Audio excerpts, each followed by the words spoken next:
Alright everybody, with the playmat and everything, I want to go over my Fluffal deck profile. This deck, believe it or not, is actually one of my all-time favorite fusion decks of all time. And plus, with the new stuff came out Rise of Duelist, this deck has got so much better. We're going to start with the Fluffals. We run 3 Fluffal dogs. He's more or less like the Stratos of the deck. He searches out everything. The only downside is when you search out Edge Imp, it has to be Sabers, can't be nothing else. We also run 2 Penguin. I wouldn't mind running the 3rd, but it seems like every time I run 3 Penguins, I always end up opening with 2 every once in a while. So this just helps me from less breaking it.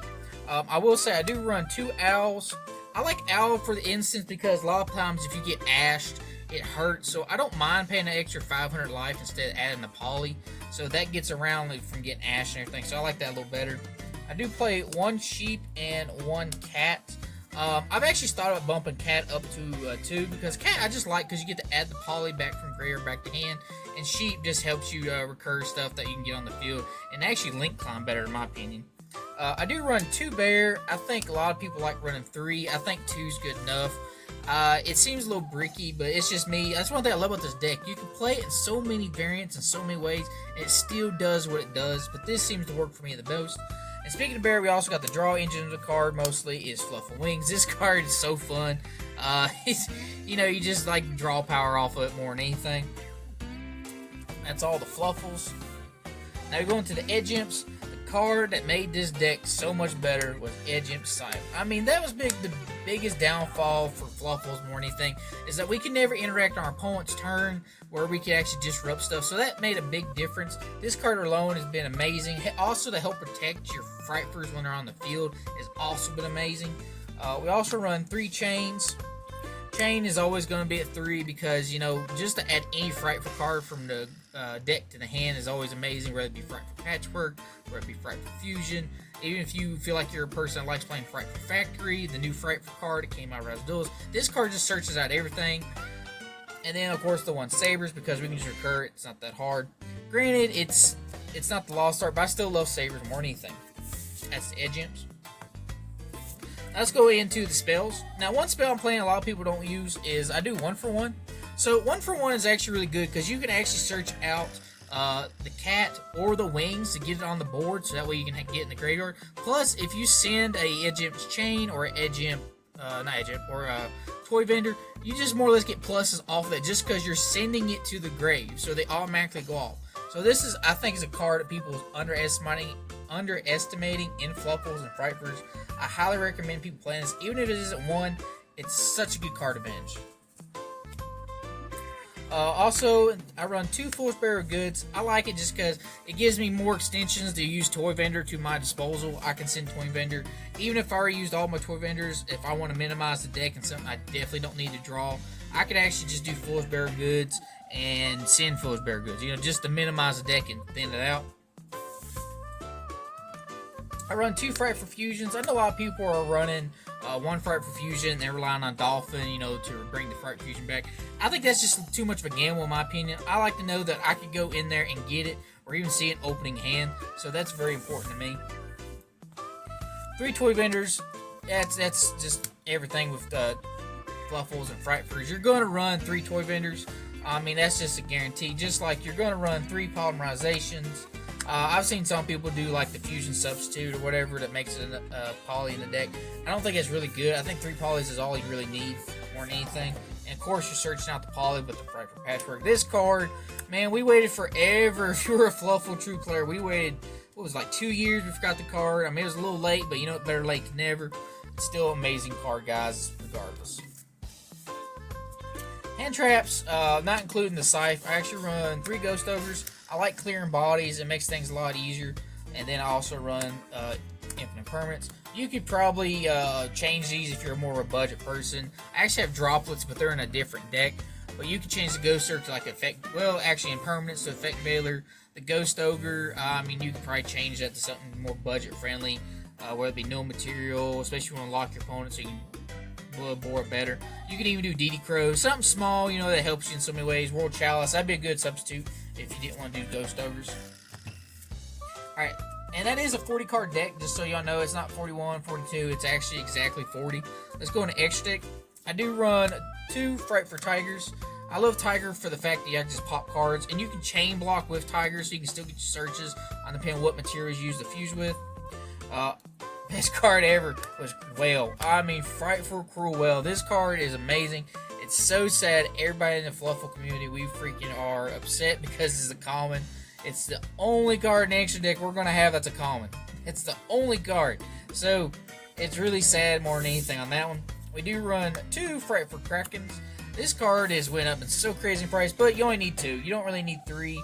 You could probably survive with 1, but I think 2 is necessary when you play this deck and this build in general. And of course, we run 2 Sabertooths. Sabertooth, you know, so you can record Frightfurs from your graveyard to the field. I mean, plus if you use 3 more, you can't be stored by battle card effects. I wish it had the effect where it couldn't be targeted. That would make him OP. That'd be just amazing, but it doesn't. He's still an amazing card overall. If you never noticed about, a lot of people are mixing emotion about this, I do run True King of all calamities. I mean, if you go first and you need a good win condition, slow your opponent down.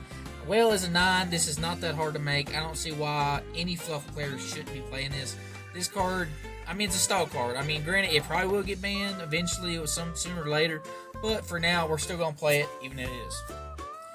Going to links, I do run Cross Sheet, because you can actually like extend better because you go into fusion, especially on monsters to the field. I run IP Masquerena as another link too, just because you can actually disrupt on your opponent's turn if you need to. Just worst case scenario if you do any unicorn, which you'll see. I also do Nightmare Phoenix because you always it seems like this deck loses like back row stuff, especially if you're going against like Mystic Mine or anything like deck lockdown. I've lost a deck lockdown. That card's really annoying, but this would actually help you get rid of those problematic cards. We also do Nightmare Unicorn. I think anytime you use IP, you're always going to have Unicorn in the engine. And I don't know, you could probably play around with it, but I feel like sometimes I need to extend a little more just to help me out. I do Appaloosa because you can actually go up to Appaloosa pretty easy. Especially if you got the IP, you can go Appaloosa, put negates on your opponent. It actually will help you a lot times. And then I run Boar Sword. You probably don't need the Boar Sword. I mean, the deck's OTK, but I'm just increasing the odds of OTK in my opponent more than anything. I'm not a going first player in Fluffals. It was designed for a going second OTK deck anyways. So that, in my mind, I think the deck should stay to what it was naturally made for. So I'm always going for the OTK more than anything. Extra deck is always about personal preference. This is what mine is with the current meta right now of 2020. The virus era, more or less. I do run 3 Lancias in my side. I like Lancia because everything right now occurs on banishing. You got the Dogmaticas, they banish their stuff from the graveyard so they can kind of like pop stuff. It also against like Eldridge because they banish their trap cards. You do it against dinosaurs, Thunder Dragons, anything that revolves on banishing, even zombies. You can hurt yourself if you don't watch because you do banish, but you're not going to do it on your turn. Cosmic Cyclone, once again, same thing with like Mystic Mine, Eldridge, anything that relies on certain spells and traps being on the field, this helps you. DD Crow, same thing. I mean, it's more or less like we know what the meta is more than anything. DD Crows, you know, you can probably hit the Eldridge, hit key pieces for people that need stuff in gray, especially for the Synchro build. Even if like heroes, if you hit like a malicious, stuff like that, DD Crow is always going to be good in the format, I do believe. Now, the rest of the cards in my side are kind of like my own little spice tech that I think is really good and people don't really try, but I like doing stuff for fun. I do 1 day a piece, especially like if you go into time, they make you go first. You can open up 1 day a piece, and then like you can probably go in for the next kill next turn so you can survive, unless they burn you. That's the only thing difference. Another key card I think a lot of people need to look out for is Light Imprisoning Mirror. These are dual terminals, so they're really pretty. You put this on the Dogmatic engine with the Eldritch, your opponent can't play. Everything's light. Everything in their deck, even stuff they send most of the time from the X deck to the graveyard, is light.